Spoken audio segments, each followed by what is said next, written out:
Powering on. Welcome to All-Tech Lansing. Oh, good morning, whoever's there. Oh, so I'm listening. I find it interesting to listen to the wildlife before a storm. Because I always wonder, like if they feel something coming. I know King was wanting to go in and out, like kind of anxious acting this morning. We are looking at Hurricane Irma. And not sure whether there'll be evacuation or not, but it's pretty spooky.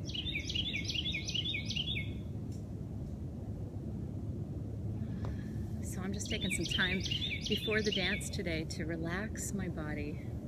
And I hope that you will too. If you're living in Florida, it's really hard not to get clenching with reading all the different Facebook posts about what to do and to feel ready, and we've got a number of days before it actually strikes into Florida. So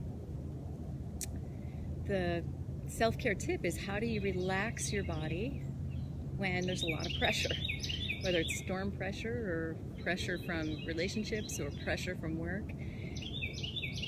The more calm we are, the more we'll make better choices, the more we can diffuse a lot of things that could be explosive around us.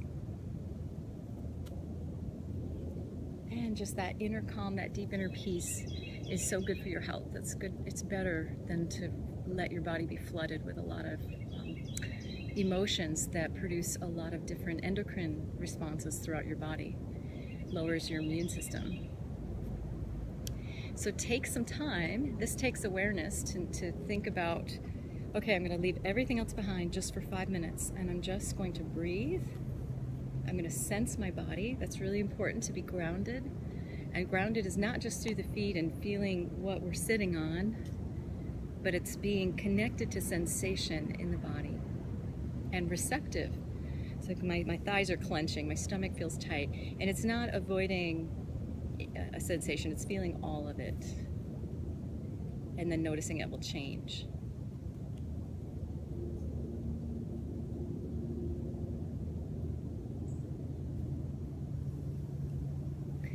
And the other piece of that, being centered and being relaxed, is to give yourself some silence, and that's silence of times that you are not taking anything in. So being careful that you don't, sometimes the fear response becomes almost addictive, where we just then can't take our eyes off from the scary stories or talking about it. So I would recommend that you spend some time, that's what I'm going to do, of not looking when you need to, being prepared to do what you need to do in an emergency, but also some time in nature or where you're not taking in so much.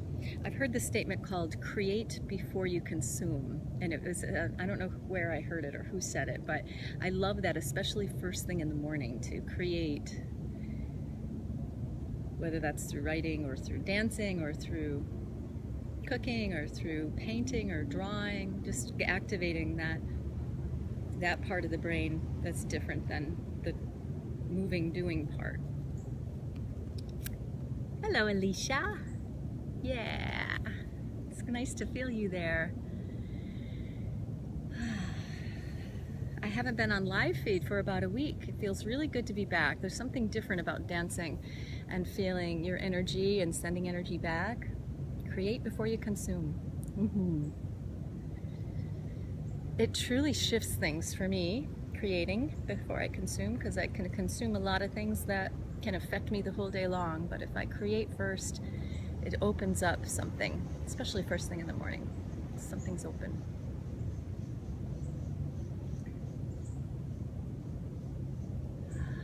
So I'm just going to move around first and then put some music on. Alicia says, sending you big love, and so beautiful to see you model peace in the storm, literally. Ah, thank you. Doing my best, feeling the tension, doing my best to stay relaxed. Indigo says, inspiring, get in the zone before we act. I love that. Yes, yes.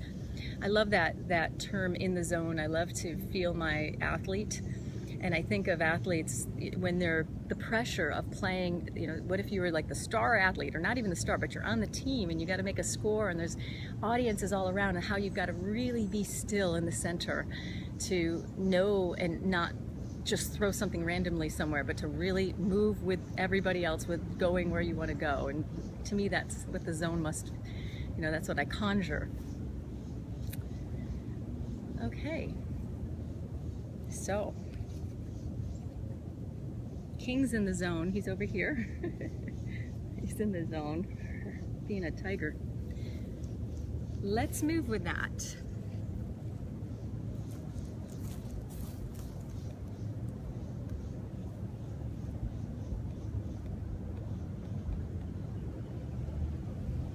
Just 1 second, loading up some music.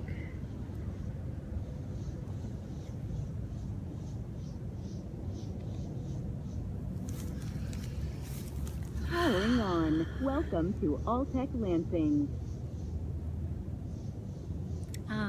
Lisa says, yay. The archetypes, yeah, the athlete archetype. And Indigo says, wow, yes, amazing. Thanks for giving. My pleasure. Thank you for receiving. And for giving as well. Feels good, that exchange. Alicia says, modeling peace is modeling moving through anxiety and fear and into the still center. That's right, center of the storm, the I.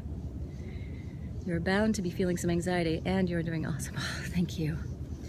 Yeah, we've got our plans ready. Got our food on the counter. Gonna get a couple more supplies today, and waiting to see if we have to evacuate, and making plans for that. Thank you. Yeah, I think of that eye of the storm. You know, it's the eye, it's watching, it's witnessing, not reacting, but witnessing and breathing and receiving. Right, here we go. And dancing.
like that, that music.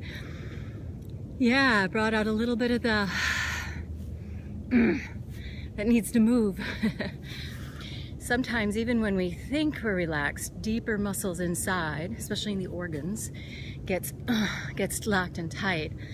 And I haven't found any kind of movement other than dance or shaking that really gets that energy release, like the twitching and the tossing and moving your body in a very, I would say it's like a dance, or an animal would move, to shake it off and to release so that you're fully open and deeply in that place of stillness that nurtures and opens you to good stuff.